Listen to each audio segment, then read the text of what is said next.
right. Well, the message from Sunday was reusable templates, and we were blessed by the message as God delivered it to us through Brother Rush Nash. Appreciate so much his spirit and his work in presenting that message to us. So I took some notes. I don't give Russ really the opportunity that much to use notes in his digging deeper. It's usually when I'm done preaching, it's like, all right, here you go right now. Tell me what you think. And I waited a little bit, but as I was reflecting on what Russ covered today, I wrote down these two questions. It's the same question repeated, just two different extremes. What's easier to believe, or what is more fabulous and absurd? Is really another way of looking at it.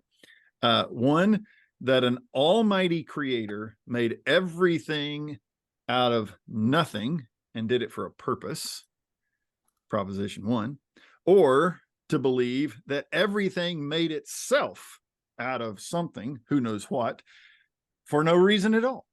I think those are kind of the two options. One, creation, and two, Russ called it evolution.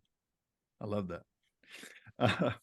And for me, the key that is the decisive factor, not just because I was, born in a Christian family and raised a Bible believer, but just logically, when Russ said that God is not subject to the laws of nature, that is the key difference to me that makes the first proposition believable and the second one not believable.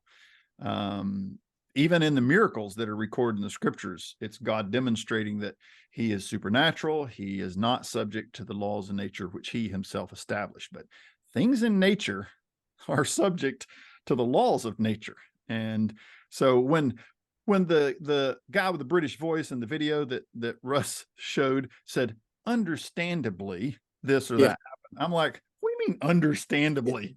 That's not no. That you don't get to say that. These chemicals just understandably collected and became a cell. And these cells just understandably collected and became something else by themselves. I'm like, oh, this is so absurd. So from one standpoint, I think the reusable templates are an excuse that God has provided for people who don't want to believe in him.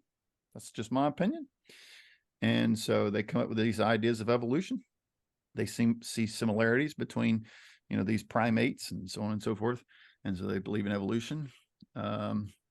But for those of us who worship him, we see his great wisdom in using systems that are excellent systems. If he has produced an excellent system, then why wouldn't he use it in several different places?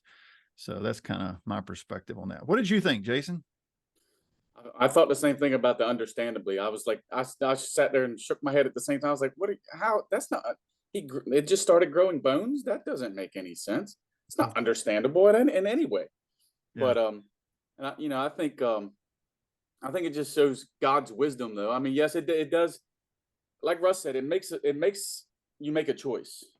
And I started thinking about DNA and how identical it is. I mean, humans are like 99.9% identical in DNA, and look at all the differences. But just thinking about it now, as you were talking, maybe I'm not positive, but maybe that's God made it that way so we can understand more, so we could understand. Because if God did everything any way he could do anything, there's no way we'd ever be able to understand anything, so maybe that's part of it.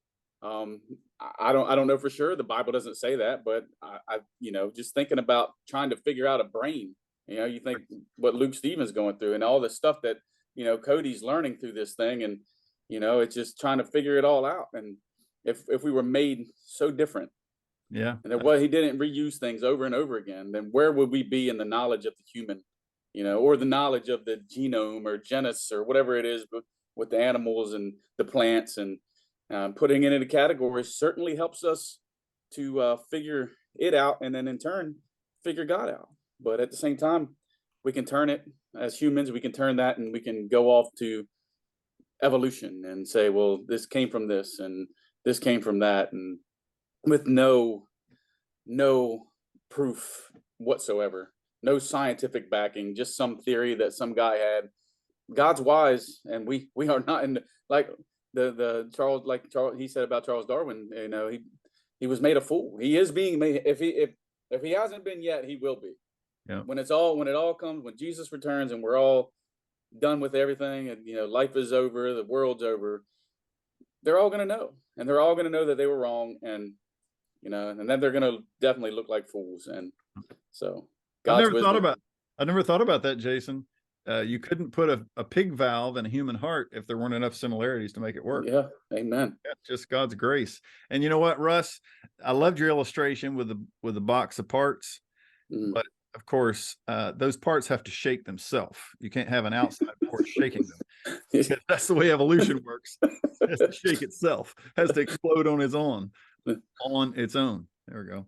So, all right, wrap us up, Russ. What do the Grace Group folks need to talk about in addition to what we've brought up? I mean, I think the one key here, and I did kind of mention this gently in my sermon, is you look at Jesus' illustration about the two gates. The path is wide, many go that way. The path is narrow and few find it, referring to the sheep gate, which is the gate of faith, and the large gate, which is the gate of, well, anything but faith. Once again, God's wisdom in providing this fork in the road, I called it, is, well, will you or won't you believe in me? And it comes down to simply that. I mean, when we go through the scriptures, there's so many descriptions of, well, the Pharisees didn't believe this because that, you did this on the Sabbath, therefore you can't be God, you're breaking your own rules. Hey, you were from Nazareth, and it says you should be from Bethlehem. We need to see another sign. All these reasons why they wouldn't believe, and yet the blind man did believe purely on faith. And what it really came down to, I think, as I said to the teens a couple of weeks ago, take all those reasons and throw the whole lot in the trash. Did they want to, or didn't they want to? And that's where it comes to. Do you want to have faith? Do you not want to have faith? We know where faith comes from. Yeah. But we know faith is also, to some degree, a choice. And we're not going to get into that debate. But do we believe God or don't we? Yeah. Do we believe those 600 scriptures about Jesus or don't we? Yeah. Faith, faith, faith, faith, faith. Yep. Without faith, you can't please God. Amen. The evolutionists usually have large academic credentials and huge vocabularies. Mm-hmm. That just reminds me of Matthew 11, 25 and 26.